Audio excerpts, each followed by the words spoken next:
Fala aí, meu aluno, fala minha aluna, mais uma vez aqui para mais uma aulinha da melhor matéria que é a história, né?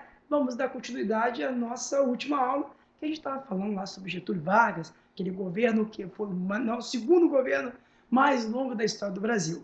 Bom, na aula passada nós terminamos aqueles primeiros 15 anos, falamos da deposição, né? Só que agora, meu aluno, antes da gente dar uma continuidade, porque vai haver um lapso temporal. Em 1945, então, Vargas será deposto e ele vai voltar em 51. Então, eu preciso que você entenda o que aconteceu nesse lapso temporal. É o que a gente vai falar aqui agora, tá bom? Mas antes disso, eu preciso também que você entenda que neste momento iniciava um período que é conhecido como populismo, embora preste muita atenção que eu vou te falar aqui agora, essa palavra, esse fenômeno chamado populismo já não é bem mais usado, tá, meu aluno? Chamamos agora de trabalhismo, porque a palavra populismo dá uma ideia, segundo, né, a revisão histórica, de uma população que não pensava, que apenas, né, atribuía-se o que fosse falado e seguia, e não era bem assim. Então, hoje já se convencionou chamar as décadas de 40, 50 e 60 de trabalhismo, que nada mais, nada foi que um arranjo entre a classe operária trabalhadora, né, e os seus empresariados industriais, que ambos acabavam fazendo trocas, né, e assim se davam nos anos 40, 50 e 60. Não sabemos como o Enem vai abordar, né? Se vai abordar populismo ou trabalhismo, mas é esse período 40, 50 e 60 em que você tem esses governantes mais próximos do povo, com as suas teorias demagógicas, né? A gente vai ver isso com mais calma. No entanto, eu preciso que você entenda que em 45 Getúlio Vargas então, é deposto, só vamos recordar, viu? Acaba a Segunda Guerra Mundial, ele por ser fascista, ou parecer com os intuitos fascistas, acaba sendo, no caso, deposto, já que a guerra havia acabado, já que o eixo havia perdido. Tá, mas e aí, professor, o que acontece? Acontece que as eleições vão se dar, obviamente, né, em 46. E nós vamos ter entrado, então, quem é que sobe ao poder? Um tal de Eurico Gaspar Dutra. Muita atenção, meu aluno. O Eurico Gaspar Dutra, que vai ter uma ligação militar em 46, né, vai ter um alinhamento com quem? Um alinhamento com os Estados Unidos. Eu quero que você entenda, embora você não tenha visto essa aula comigo, mas você já assistiu isso com toda certeza aí no seu ensino médio, que em 45 para 46 nós temos a oficialidade daquilo que a gente chama de Guerra Fria, de 45 até 1989. Esse lapso temporal de 45 a 89, ou seja, do término da Segunda Guerra Mundial até a queda do muro de Berlim, que eu ainda vou explicar para vocês, chamamos isso de Guerra Fria, que vai ser lá uma disputa pela hegemonia mundial, né, entre Estados Unidos e a União Soviética. Então, os norte-americanos acabam, então, se aliando ao Brasil. O Brasil se alia, né, aos Estados Unidos. E naquele momento, então, o Eurico Gaspar Dutra, né, alinhado aos militares, acaba subindo. E o que eu preciso que você entenda? Que no período que Dutra assume, a primeira coisa que o Brasil faz é romper seus laços econômicos, né, com quem, né, se apresentasse com ideias socialistas. Então a gente rompe qualquer tipo de aproximação econômica com Cuba, com a União Soviética, a gente fecha mais com o comércio, né, com os Estados Unidos. Esses são os primeiros, né, as primeiras medidas que o Dutra vai fazer. Só que o que o seu Enem quer saber realmente, meu aluno, e aqui eu estou aqui para isso, para te ajudar, nos aspectos econômicos, o que o Dutra contribuiu? Aí eu quero muita atenção. Nós vamos falar, talvez, do primeiro grande plano econômico que vai nascer na era Dutra. Que plano é esse, professor? O tal do Plano SALT. Nós vamos falar sobre isso. Só que antes disso, meu aluno, o que eu preciso que você entenda? Se o Plano SALT é o plano econômico do governo, ele deu certo?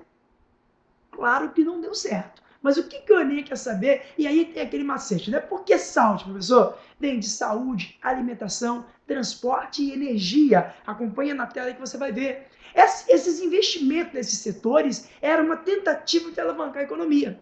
Claro, mas como o Brasil dependia de fatores externos e o próprio fator interno, esse plano não vai decolar. Mas uma coisa chama atenção, meu aluno. Nós vamos ter mais uma Constituição, que foi a Constituição de 1946. E eu não quero que você decore a Constituição. Não é isso. A aula de história não é para decorar. Mas eu quero que você entenda que pós-Vargas, pós 15 anos, o Dutra assume, eu quero que você entenda que a gente vai ter uma coisa diferente da era Vargas. Porque o Estado Novo foi marcado pelo nacionalismo. O nacionalismo estatal. Tudo era do Estado, né? Então Vargas concentrava-se tudo em suas mãos. Nós sabíamos, então, que todo aquele dinheiro que estava dentro da sociedade brasileira acabava sendo investido aí nos seus programas sociais. Só que agora, com a Constituição de 46, com a aproximação dos Estados Unidos, eu vou destacar o liberalismo econômico. Tanto é que isso vai estar constando nas ideias básicas da Constituição. Vamos destacar aqui a classe média, que vai realmente aí, né, alavancar. Meu aluno, preste bem atenção, a classe média acaba se dando tão bem, entre aspas, que nós vamos começar a comprar produtos que aqui no Brasil talvez nem pensávamos em consumir. Alguns exemplos básicos que estão aí nos nossos documentos históricos. Então não é mentira, tá lá. Brasil comprando caixão. Com tanta madeira, comprávamos caixão de fora. Brasil comprando esqui de gelo. Quase nem neva aqui no Brasil, né, pessoal? Você tem ideia, ironia. Ou seja, comprávamos esse monte de produto de fora para satisfazer as ideias estrangeiras, no caso, norte-americana. Produtos em cima de produtos. Então a classe média, em cima do consumismo, começava a se destacar. Na meados da década de 40, essa classe média acaba se destacando. E vai ser justamente o Eurico Gaspar Dutra. Enfim, o plano não decola. Ele então passa uma espécie de privatização daquelas empresas que Vargas havia criado nos anos 40 do Estado Novo. Então nós temos uma coisa totalmente diferente do que estávamos nos 15 anos anteriores. Né? Estamos aproximando dos Estados Unidos, estamos agora uma ideia de privatização. Lembrando que eu quero que vocês entendam que Vargas foi deposto pelos militares com o aval de quem? Norte-americano. Pela questão do contexto da Segunda Guerra Mundial, do término da Segunda Guerra Mundial e o início da Guerra Fria. Tá, então o Dutra acaba governando esses 4 anos, claro, né, com o apoio da classe média, com a questão norte-americana, se afastando de Cuba, se afastando da União Soviética e valorizando o que a gente chama de liberalismo. Só que Vargas, lembra lá atrás que eu disse para vocês que antes de ser deposto ele falou, eu vou, mas esse povo ainda há de me colocar no poder. Eu ainda vou assumir o Palácio do Catete com o povo nos braços. E realmente ele estava certo. Ele vai se candidatar. Só que nesse intervalo de tempo desses 4 anos em que o Gaspar Dutra está governando, nós tivemos eleições Brasil afora. Para cargos legislativos. E você tem ideia, Vargas vai ser lembrado em 4, 5 estados sem ser candidato. Era uma deixa, que se um dia ele voltasse como candidato, ele ganharia de lavada. E é justamente isso que vai acontecer. Em 1951, nós temos eleições presidenciais e Vargas vem como candidato. Ele foi como candidato e passa a ser o indivíduo mais votado com um slogan. Um slogan que eu quero muita atenção de você agora, meu aluno. O slogan, o petróleo é nosso. Observe aí na sua tela, o slogan, o petróleo é nosso. Tá, professor, eu já ouvi isso. Mas o que isso tem a ver com história? Meu aluno, quero que você viaje aqui comigo. Quem depõe o Vargas em 45 foram os Estados Unidos. A ideia liberal, a ideia de privatização de tudo aquilo que era nacional. Vargas agora, ele vai cutucar com a ideia, o petróleo é nosso. Gente, acabavam de descobrir petróleo na região do Rio de Janeiro. Então a gente começava a despontar na questão petrolífera. E o indivíduo vem com um slogan, para todo mundo ouvir: o petróleo é nosso. Ou seja, ninguém que é de fora pode colocar o dedo no petróleo que é nosso. Isso é uma alfinetada nos Estados Unidos. Eu quero que você perceba muito bem isso agora. Porque logo, assim que ele ganhar, ele vai criar a Petrobras. Uma empresa, até então brasileira, para tirar de cogitação qualquer país que, porventura, quisesse se intrometer na questão petrolífera. Então ele vem com o slogan Petróleo Nosso, como ele já tinha uma moral com o povo desde então, como a gente já falou, a questão das leis trabalhistas, ele tinha, obviamente, uma boa relação com a burguesia, uma boa relação com os tenentes, enfim, tinha uma boa relação. O contexto histórico era outro. Ele vem com o slogan Petróleo Nosso, ganha de lavada e assume em 1951. Só, meu aluno, que os tempos são outros. Nós já acabávamos a Segunda Guerra Mundial, estávamos na Guerra Fria, a Europa passando por transformações. O Vargas talvez não teria tanta, eu não vou chamar de sorte, mas talvez ele não teria tanta virtude, como a gente já estudou em livros passados, né? Ou fortuna, para poder, com certeza, se dar bem a partir de 51. Porque assim que ele assume, ele vai encarar muita pressão. Muita pressão. Claro que ele retoma com o seu nacionalismo, ele passa a valorizar aquilo que era do Brasil para obter dinheiro e ele vai criar algumas empresas novas. Vai criar a Petrobras, uma empresa brasileira para explorar a questão petrolífera, que até 1997, pessoal, ela detinha um monopólio. Depois de 1997, na era FHC, isso deixa de existir. Mas agora nós estamos falando de 51 a 54. Essa empresa, então, é criada para a questão petrolífera. Ele também vai criar a Eletrobras. Peraí, pessoal, Eletrobras? Pessoal, energia no Brasil. Eu estou em 1951 e nós tínhamos até então locais que não sabiam o que era energia elétrica. Mas não se espante não, que até hoje ainda tem, né? Se você for fazer uma viagem longa aí, você vai ver que o Brasil afora existem locais ainda às escuras, tá ok, meu aluno? Então vamos nos espantar que em 51 ainda era criado a Eletrobras. Vamos criar também o BNDE. Cuidado, meu aluno. Meu livro, professor, está escrito BNDES. O S só vai aparecer quando a gente estudar o regime militar. O S é de social, tá bom? O BNDE, Banco Nacional de Desenvolvimento Econômico. É isso que o Vargas vai criar, tentando valorizar um pouco o grupo empresarial da época. Meu aluno, mas a pressão vem de todos os lados. E eu vou destacar um indivíduo que já caiu várias vezes em prova e eu preciso que vocês não decorem, mas lembre dele. Um tal de Carlos Lacerda. Vai ser o principal opositor de Vargas nesse exato momento. Lá em 45, quando Vargas estava prestes a ser deposto, ele era estudante de jornalismo, esse Carlos Lacerda. E agora, esse tempo passou. Quem é Carlos Lacerda? Vargas está no poder, estamos em 51 até 54. Carlos Lacerda, ele se formou em jornalismo, ele trabalha na tribuna de imprensa, ele está no Congresso Nacional e é oposição direta a Getúlio Vargas.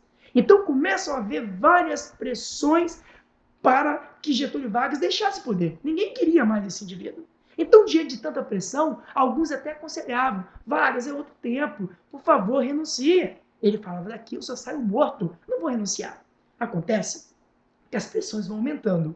E o ponto-chave vai ser um atentado chamado Atentado da Rua Toneleiro, que está aí na sua lâmina, que está aí na sua tela. Gente, esse atentado é um atentado meio complicado, meio, como é que eu vou dizer, meio hollywoodiano, mas que acabou ajudando quem queria Vargas fora da presidência. Acontece o seguinte, né? Nós vamos ver uma pressão em cima de Getúlio Vargas, isso você já sabe, e um belo dia o que vai acontecer, né? O chefe da guarda pessoal de Getúlio Vargas estava incomodado com Carlos Lacerda, que só falava mal do presidente Getúlio Vargas. Ele, então, por conta própria, acaba orquestrando a possível morte desse Carlos Lacerda. Até então, a gente acreditava que Vargas não sabia nada disso. Tudo orquestrado. Então, esse chefe da guarda vai orquestrar a morte do Carlos Lacerda. Tudo organizado, mas em vez dele fazer, ele vai contratar um terceiro, um tal de Jacinto. Esse indivíduo, então, vai ficar lá na espera de Carlos Lacerda. Acontece naquele belo dia, Carlos Lacerda, então, aparece na mira do revólver desse Jacinto, mas ao carro, ao lado, obviamente ao lado do Carlos Lacerda, nós tínhamos o Major Vaz, que era a segurança desse Carlos Lacerda. Esse Major Vaz, então, ao ver que o Carlos Lacerda estava prestes a sofrer um atentado, se joga na frente e leva um tiro. E cai. Claro que o Carlos Lacerda aproveita todo aquele incêndio, vê o indivíduo ali praticamente agonizando, conta-se a história, claro que isso aí você não precisa se aprofundar, ele mesmo dá um tiro no próprio pé e começa a chamar a imprensa, já que ele era da imprensa, e vai atribuir a morte do amigo Vaz, e o tiro no pé a quem? Ao presidente da República, devido à questão das divergências políticas. E aquilo tudo vai cair no colo de Getúlio Vargas. É claro que a gente acredita até então que ele não sabia mesmo. Aí você me pergunta: tá, professor, o que tem a ver isso? Acontece, meu aluno, você deve saber aí, se não sabe, vai saber agora, não dá para punir um presidente por crime comum enquanto ele estiver na vigência do seu mandato. Eu tenho que esperar o mandato acabar para aí então começar um possível processo contra o presidente. Getúlio Vargas então começa a ver pressão. Pressão. Até porque a classe média está incomodada com a possível ideia de aumento de salário mínimo. E Vargas até chegou a cogitar um aumento de 100% do salário mínimo. O que não daria nada porque a inflação havia consumido muito o salário do povo. Porém, contudo, todavia, quando ele dá o aval para aumentar a questão salarial, a classe média começa a gritar. Não, não vai aumentar o salário mínimo de pobre, não. Tá tão louco? Estamos classe média. Nós já lutamos muito para chegar próximo dos ricos e afastarmos dos pobres. Esse negócio de aumentar salário não dá certo, não. Começa a haver uma pressão sobre Vargas. Então Vargas tem pressão do Congresso, pressão de Carlos Lacerda, pressão da classe média, e ele então começa a ver os seus amigos mais próximos começam a falar, Vargas, renuncia. E ele fala, do catete eu só saio morto, daqui eu só saio morto. A pressão aumenta, meu aluno. 1954. Agosto de 1954, para o seu Enem, meu aluno.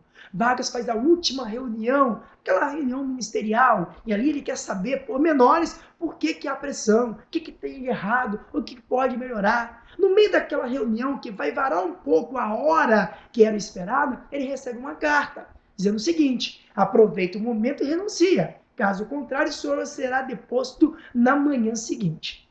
Essa carta será encontrada, tempos depois. Ele guarda a carta e vai dormir, se despede de todo mundo. No dia seguinte, batem na porta do Palácio Cadete, nos seus aposentos, e Vargas não responde. Alguém arromba a porta e ele vai encontrar o corpo de Vargas com um tiro no peito. Acontece, meu aluno, que são várias versões, e uma delas vai interessar que já se cobrou no Enem. A pessoa que encontra o corpo de Vargas vai encontrar também uma carta-testamento ao lado. Só que essa carta-testamento não será lida de imediato. Alguém sai gritando, matar o pai dos pobres. Aí vem uma comoção, meu aluno. Matar o pai dos pobres, o indivíduo que trouxe aqui as leis trabalhistas, o indivíduo que fez aliança com todo mundo, aquele auê. Imagine a comoção popular ao receber a notícia que Vargas havia sido morto, assassinado. Até então ninguém sabia o que acontecia.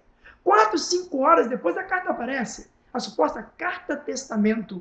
E lá ele vai dizer tudo o que ele fez ou deixou de fazer em nome do povo. E a carta se resume mais ou menos assim.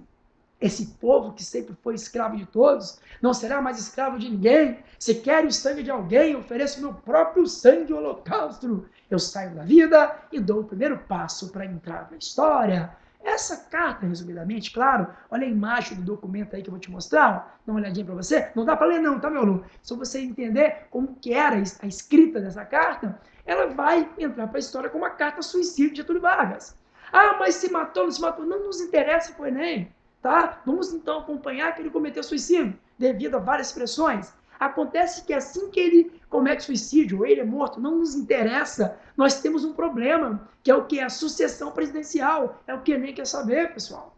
Tá? E nessa sucessão presidencial, você não vai ficar decorando se foi Café Filho, seu vice. Não, não vamos decorar nada. Nós temos um lapso agora temporal. Mataram o pai dos pobres. Vargas, enfim, então, agora se foi, entrou para a história. Tanto é que ele cai realmente em suas provas. E agora? O que vai acontecer? Gente, as eleições são antecipadas e em 1956 nós vamos ter a subida de quem? De Juscelino Kubitschek, que na sua prova vem com o nome de JK. Meu aluno, preste muita atenção.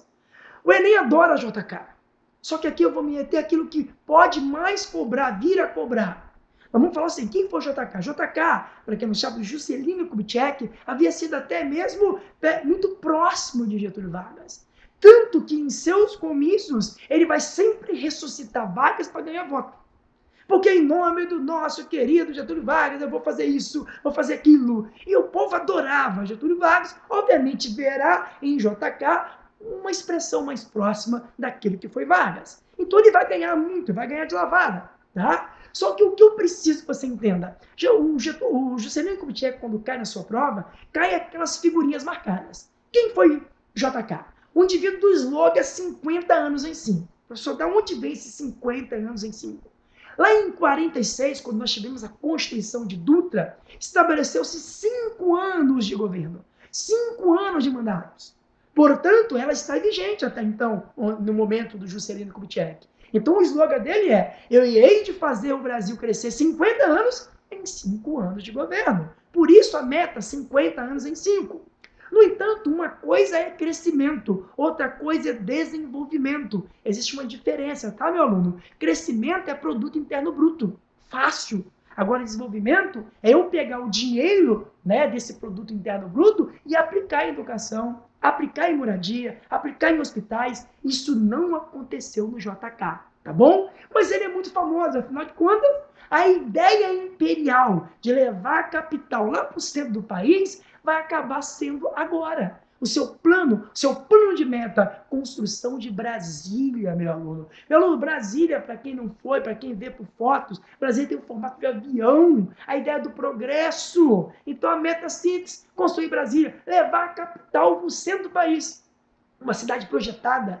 Claro que o Enem pode cobrar os motivos pelos quais a capital foi para tão longe. Temos vários motivos. Eu quero apenas 2. Eu posso acreditar na questão da Guerra Fria, já que havia uma disputa entre União Soviética e Estados Unidos. Como só se toma um país quando pega-se a questão administrativa, a capital até então no Rio de Janeiro.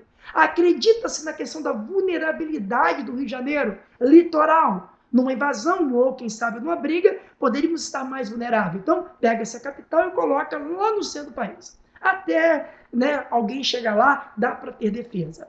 Uma outra história que pode aparecer na sua prova. Eu quero tirar o centro administrativo, a questão legislativa, dos olhos do povo. Gente, região sudeste, Rio de Janeiro, era muito mais povoada. Então, se eu quero reclamar, eu estou muito mais próximo do governo federal. Levando a capital lá para o centro do país, poxa, vai ficar mais difícil. Até hoje, para você ir a Brasília é complicado. Projetaram-se Brasília. Claro que o Rio de Janeiro não vai deixar o presidente em exercício ficar vigiando obra. Ele ia sempre à noite, pegava seu jatinho e ia à noite, porque o Rio de Janeiro estava prestes a perder o status de capital. Acontece que JK consegue inaugurar Brasília em 60, tá ok? Brasília era tudo que tinha de moderno para a época, porém, contudo, todavia, nós vamos ter algumas consequências sociais graves. Primeiro, a questão do endividamento. Tivemos que pegar dinheiro emprestado para terminar Brasília, Fundo Monetário Internacional. Temos a questão das favelas que surgiram naquele momento, né? Das comunidades desestruturadas da época. Tá? Porque para construir Brasília todo mundo foi para lá, mas e agora para voltar? Então faz de qualquer jeito. Então é claro que nós vamos ter a marginalidade da população de Brasília em decorrência do descaso do governo federal. Mesmo assim aconteceu. Mas eu quero destaque para a questão da moda, para a questão da arte, né? De tudo. Nós estamos falando de JK no governo chamado Presidente Bossa Nova. A Bossa Nova começa a entrar agora no Brasil com força total. E aí, pessoal, o que a Bossa Nova critica? Nada. Vai ser diferente do movimento da nossa próxima aula, do tropicalismo. Quando você estudar Tropicália comigo, havia questão de uma crítica ao regime militar. Agora não é a Bossa Nova. Não. Você já ouviu aquela musiquinha? Olha que coisa bonita, mas cheia de graça. Aquela música que fala de uma mulher que passa na praia. Não há crítica. Você apenas embeleza alguém, alguma coisa. Então, a Bossa Nova entra no Brasil agora com o JK. E eu vou destacar, para a gente poder tentar fechar nossa aula, a questão do GEG. O que é o GEG? Está na minha tela aqui, professor. Grupo Executivo de Indústria Automobilística. Estamos falando dos automóveis no Brasil. A Volkswagen. Tanto é que, no dia da inauguração, conta-se, né? Conta-se não, está nos documentos. Ele dizendo, presidente, estou inaugurando o Brasil, a mais nova fábrica de automóvel, a Volkswagen do Brasil. Errou 2 vezes, né? Que a Volkswagen não é fábrica, era montadora. E não era do Brasil, era no Brasil. E aí a galera começou a fazer o auê, zoar com o presidente e tudo mais. Mas isso aconteceu. E é claro, nós temos a diferença entre crescimento e desenvolvimento. Você já sabe que crescimento é produto interno bruto, as riquezas do país. E o desenvolvimento é eu aplicar isso em educação, saúde e moradia no povo. Coisa que não vai acontecer, infelizmente. Mas tá, meu professor, como é que isso vem cair na minha prova? Como é que eu posso encontrar isso no meu Enem? É o que eu quero que você acompanhe aí agora na nossa questãozinha, que é do Enem, tá bom? Acompanhe comigo agora. Olá, meu aluno, então, primeira questãozinha aí para a gente poder ver se a gente acerta. Questão do Enem, tá? O ano de 1954 foi decisivo para Carlos Lacerda. Nós já falamos deles, né? Inimigo de Vargas. Os que conviveram com ele em 1954, 55, 57, um dos seus momentos intelectuais mais altos, quando o governo Juscelino tentou caçar o seu mandato de deputado. Galera, pelo amor de Deus, né? Se o Carlos Lacerda caçava, né, procurava, questionava Vargas, ele vai questionar também todo mundo que se aliasse a Vargas. Vargas mesmo morto, lembra disso? O JK, o Juscelino, subiu com o aval dele, ressuscitando Vargas no seu comício. Você já viu isso comigo? Então vamos lá. Em 61 e 64, tinham consciência de que Carlos Lacerda, em uma batalha política ou jornalística, era um trator em ação. Era um vendaval desencadeado, não se sabe como, mas que era impossível parar, fosse pelo método que fosse. Aí vem a questão. Com base nas informações do texto acima e em aspectos relevantes, né, da história brasileira entre 54 e 1954, quando ocorreu o suicídio de Vargas, em grande medida devido à pressão política exercida pelo próprio Lacerda, também já falei isso com vocês, né? E em 64, quando um golpe de Estado interrompe a trajetória democrática no país, conclui-se o quê? O texto é só por Carlos Lacerda. Pressão que ele exerceu contra Vargas, e contra Juscelino, e contra todo mundo. Aí vem a pergunta, né? Interrompe a trajetória democrática do país, eu posso concluir que, vamos lá, acompanha comigo. Letra A. A cassação do mandato parlamentar de Lacerda antecedeu a crise que levou Vargas à morte? Não, gente, Lacerda está todo vapor. Não, está todo vapor. Tá bom? B. Lacerda e adeptos do getulismo, aparentemente opositores, expressavam a mesma posição política ideológica? Não! Tanto é que eles eram inimigos políticos, então não tinham a mesma ideia, não tinha a mesma ideologia. C. A implantação do regime militar em 64 decorreu da crise surgida com a contestação à posse de Juscelino. Nossa, depois de Juscelino ainda vai ter Jânio Quadros, João Goulart, não tem nada a ver uma coisa com a outra, esquece isso. D. Carlos Lacerda atingiu o apogeu de sua carreira, tanto no jornalismo quanto na política, com a instauração do regime militar. Não, gente, regime militar em 64. Eu já estou falando de Carlos Lacerda em Vargas desde 45. Então, é bem antes. Letra F, só pode ser ela, né? Juscelino Kubitschek, na presidência da República, sofreu vigorosa oposição de Lacerda, contra quem procurou reagir. Sim, meu irmão, lógico. Todo mundo que se aliasse a Vargas também seria perseguido por Carlos Lacerda, essa figura que marca o período de Vargas do retorno, 51 a 54. Meu irmão, então a gente fica por aqui para mais uma aulinha, beleza? Até a próxima. Valeu!